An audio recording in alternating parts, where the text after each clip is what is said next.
Hi guys, 2 വർഷം മുമ്പ് ഞാൻ കൊണ്ട് കളഞ്ഞ പാദസരത്തിന് പകരക്കാരനെ വാങ്ങിക്കാനാണ് ഞാനും അമ്മയും കൂടി ഇന്ന് ഭീമ വരെ പോയത്. ഇതിപ്പം ശരിയാക്കി തരാം, ഒരു കോഫി കുടിച്ചിരിക്കുക ചേച്ചി എന്ന് പറഞ്ഞു പോയ സെയിൽസ്മാൻ പോയിട്ട് ഇപ്പോൾ അരമണിക്കൂറിൽ കൂടുതലായി.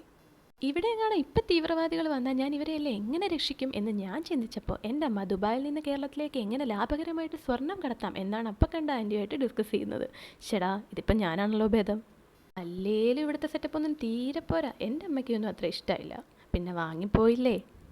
ഉച്ചയായപ്പോഴത്തേനും വിശന്നതുകൊണ്ട് ഞാനല്ലാതായി മാറുന്നത് കണ്ട് അമ്മ എത്രയും പെട്ടെന്ന് അവിടുന്ന് സാധനം വാങ്ങി ഇറങ്ങി. ഞങ്ങൾ സ്വർണം വാങ്ങാൻ പോകുന്ന അറിഞ്ഞ് പണ്ട് തൊട്ടേ പുറകെ കൂടിയ കള്ളനെ പറ്റിക്കാൻ വേണ്ടി സ്വർണത്തിൻ്റെ കവറിൽ നിന്ന് സ്വർണം മാറ്റി അമ്മയുടെ ബാഗിൽ ഭദ്രമായിട്ട് അമ്മ ഒളിപ്പിച്ചു. സമാധാനിപ്പിക്കാൻ വേണ്ടി സ്ഥിരമായി വാങ്ങിത്തരാനുള്ള കരിമ്പൻ ജ്യൂസും വാങ്ങിത്തന്ന് ഞങ്ങൾ വീട്ടിലേക്ക് പോന്നു. അയ്യോ, പറയാൻ വിട്ടുപോയി, പാദസരം മാത്രമല്ല കേട്ടോ, കാതിൽ കമ്മലിടാൻ ഇഷ്ടംപോലെ സ്ഥലമുള്ളത് കൊണ്ട് ബാക്കി വന്ന പൈസയ്ക്ക് അമ്മ എനിക്ക് 2 കുഞ്ഞു കമ്മലും കൂടെ വാങ്ങിച്ചു തന്നിട്ടുണ്ടായിരുന്നു. എങ്ങനെയുണ്ടെന്ന് പറയണേ.